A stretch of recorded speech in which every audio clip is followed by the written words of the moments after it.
All right. So this is Jose. I think Jose has been training for about 6 months now. I think. He's a big boy. Big guy. And he's active too, bro. He's active. He's moving, man. He's putting the pressure on. Look at him scrambling. He's moving. I had to trap that leg, stop him from moving. That's the number one thing you want to do, man. Stop somebody from moving. Get their leg. Whether you grab it or hook it, whatever you got to do, get that leg, man. So sweep them, get to mount.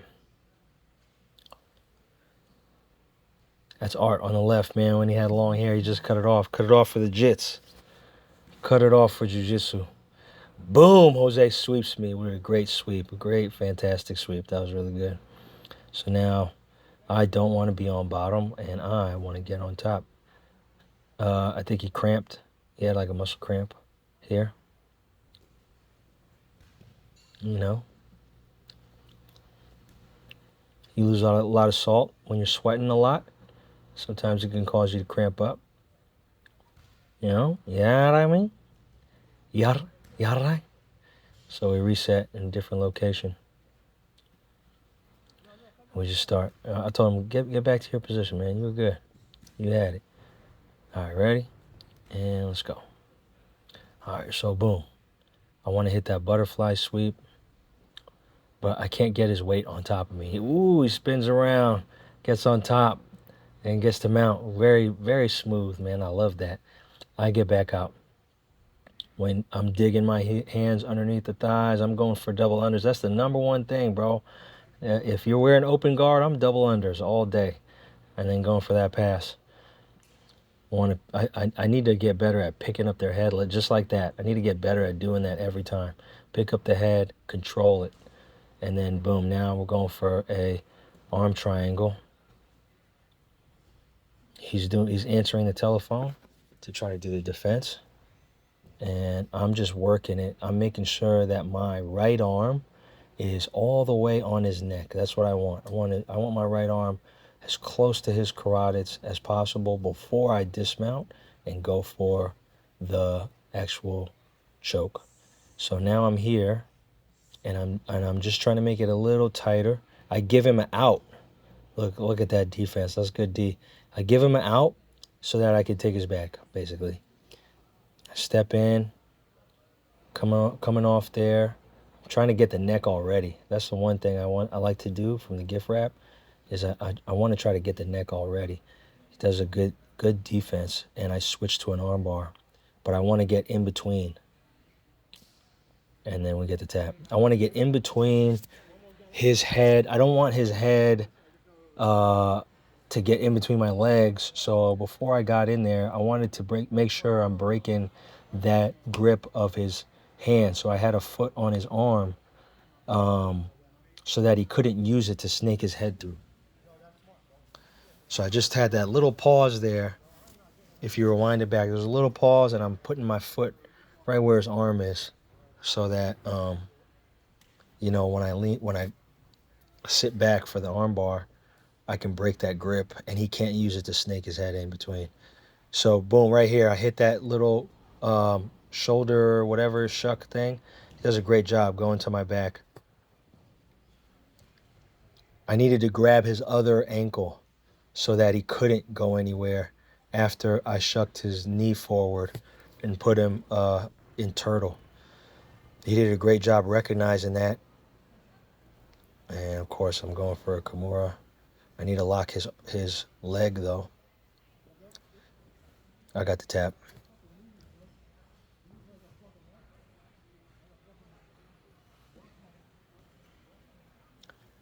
I need to lock his leg, though, for that Kimura. If it's just dangling there, like I'm always thinking, okay, how can I get two arms versus one arm, right? And if it's just dangling there, bro, I'm going to go for that two arms on one. Boom. Man, I love the energy, bro. He's like really on it. He's hitting just wah. Everything he's got to do to get past my guard, to get into position, that's what he does. I just have a lot of experience in bad positions. So it's like hard to keep me there. You know what I mean? I have a lot of everybody in the gym has passed my guard and gotten to mount. Every single person in the gym. Can't believe I lost that armbar, but I regained it. If he just brought his elbow to the mat and turned in when I lost the armbar in the first place, he would have got out scot free, and then he probably would have got top position because he'd already been rolling up, and he's already quick on the scramble. You know, it's a lot of weight to push off you when you're trying to get back up. Boom, he's doing great. Good job, Jose. Appreciate you, man. Fantastic job. Hey, man, everybody, like some people might think, oh, you got tapped or whatever. That's not it, bro. It's how did you do in the roll? I'm gonna roll with um brown belts and black belts and purple belts and competition blues. And there's a guy Jafar. He's at the gym. He's a blue belt, quote unquote, but he's been training since he was 4, and he only had like 2 years of a break, and he's 18 now. Like he's a black belt, bro. He's a black belt. You know what I mean? Like in that time, he's a black belt. He's been training 7 times as long as I've been training. You know what I'm saying?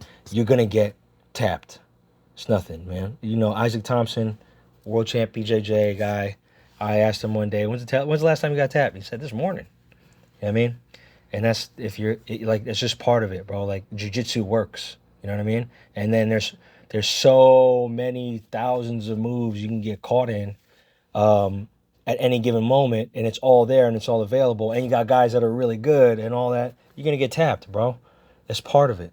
You can't look at it and think that, oh, because I got tapped, I suck. No, that's not it. It's how did you do all of the other things? You know what I'm saying? Like all your positioning, your weight distribution, the way you posted, the way you beat the angles and the frames, your defensive posture, you know. It's all these different things that add up to jujitsu. It's not just one thing. It's not just, oh, did I get tapped or did I not get tapped? You know, it's a totality of the factors that are there. Um, the tap, bro, it could just happen like you made literally one mistake. You could be dominating all match or like your whole sparring round, right? You could be dominating. You're not giving up any positions. You're in dominant positions the whole time. You have a bunch of sub attempts. Can't finish, but you're getting there, getting to the spots you need to get to. That other guy's always in trouble, always being defensive.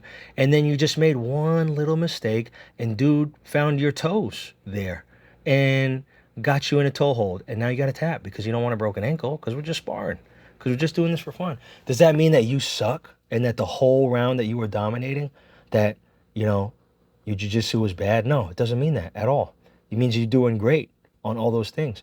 And maybe you got to work on recognizing when, somebody could go for a toe hold or a leg lock or whatever. Or maybe you got to not leave your leg dangling there. Or when you do a particular transition, tuck that leg or just post it on the ground or whatever it is. I don't know. But I'm saying getting tapped is not, it's not the end all be all of whether or not you're good.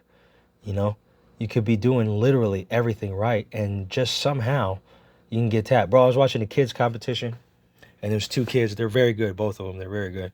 Well, one kid was dominating, like 22 points to 0, and it was like 3 minutes in, I think, or something like that. There was like 2 minutes left on the clock, and he was just getting hella points.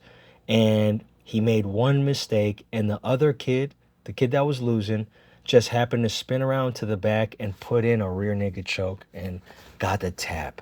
Dude was down 22 points and got the tap, and he won. You know what I mean? So you can't be like tripping off the way the rest of your game is because you're just summing everything up to a tap. Anyway, that's my little blue belt, little what I've learned so far. Might be wrong. Maybe there's a bunch of black belts that disagree. And they say that, the tap is everything. And so if you get tapped, you suck. I don't know. But the way I'm looking at it, I'm not looking at it like that. If I got tapped, there's definitely mistakes I made. There's something I need to do better. There's things I didn't do right. But does that mean that the rest of my game was whack? Everything I did in there was whack? I don't think so.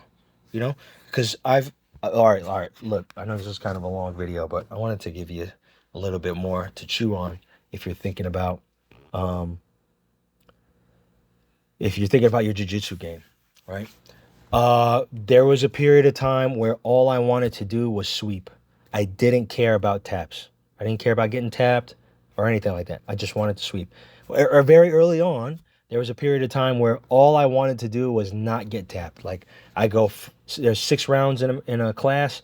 I go all 6 rounds, 5-minute rounds. I go all 6 of them, and I don't get tapped. And I roll with higher belts, right? I started with the white belts, rolling with a lot of white belts, and then I started to add more of the upper belts into there until it was just all upper belts, and I could survive all 6 rounds without getting tapped. I wasn't going for anything, but I wasn't getting tapped. Then it was okay. I need to practice escaping, and I did sweeps and escapes like kind of simultaneously. I'm either looking for a sweep or I'm looking for an escape. I'm not necessarily looking for a tap though, because I'm not just summing my game up to the tap.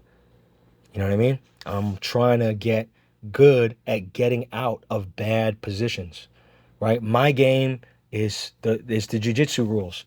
If you're get on top, that's rule number 1. If you're not on top, get back on top. And once you're on top, stay on top. That's it. You know what I mean? And so that's the game I like to play. That's what I like to do. And, if you look at all my videos, I can sweep pretty good. I can get on top pretty good. That's my game. And I've just been working on that and working on it and working on it. And that's it. You know what I mean? Like, I'm doing this because I'm doing it for like self-defense, and I want to be good in bad situations like out in the street. And if I'm ever on my back in the street, that's a problem. You know what I mean? Could I work something from there? Like, I have my theories, like, you know what I mean? I could work some stuff from there. That, I don't think dudes it would know what to do if I was an X guard or single leg X, you know what I mean? Something like that. I don't know if they know what to do. I don't know. But I really don't want to be there. So if I got a guy on top of me, or maybe 2 guys on top of me, right? And I need to get out, I need to know the mechanics of getting these guys off of me, like how that would work, right? And these are the environments you want to do that in. And these are guys that know what I can do, know what I'm going to do, and know the counter. And if you can still pull it off, you got to be pretty good. I mean, you got to be all right, pretty decent. You know what I'm saying? At that skill of, defending that part of the game. And so there's so much to jiu-jitsu. It's not just the tap. It's not just learning all these different moves and getting the tap. You have to focus on, you got to consider like the tap is like the capstone of a pyramid, right? The very top of a pyramid. And everything else, right? It's positional awareness, transitions, the little things like weight distribution, placement of your grips or your posts, timing, and then you also got strength and endurance and speed and all that kind of stuff. Like, and then you got the mind games of chaining attacks or chaining escapes or chaining defenses, and then chaining defenses to attacks to escapes and all that kind of stuff. Like, all of that is sitting under the capstone of the tap. You know what I mean? All that matters, bro. Like, if you look at all the videos I posted, or any jiu-jitsu athletes anywhere, you look at the videos that they have, you look at the matches that they do, it's all of those things that lead up to a tap, right? So don't be so short-sighted. Don't be so short-sighted on how these things are gonna go. You know what I mean? Don't be so short-sighted on just summing it up to a tap. All right? Think about the game in its totality. Sorry, I was hella long-winded, but appreciate you guys checking out my video. Hope it was helpful. Hope all these things I put out there are helpful to you. I know they're helpful to me. I learn about my game when I watch them. And maybe you guys should record them too. All right, peace.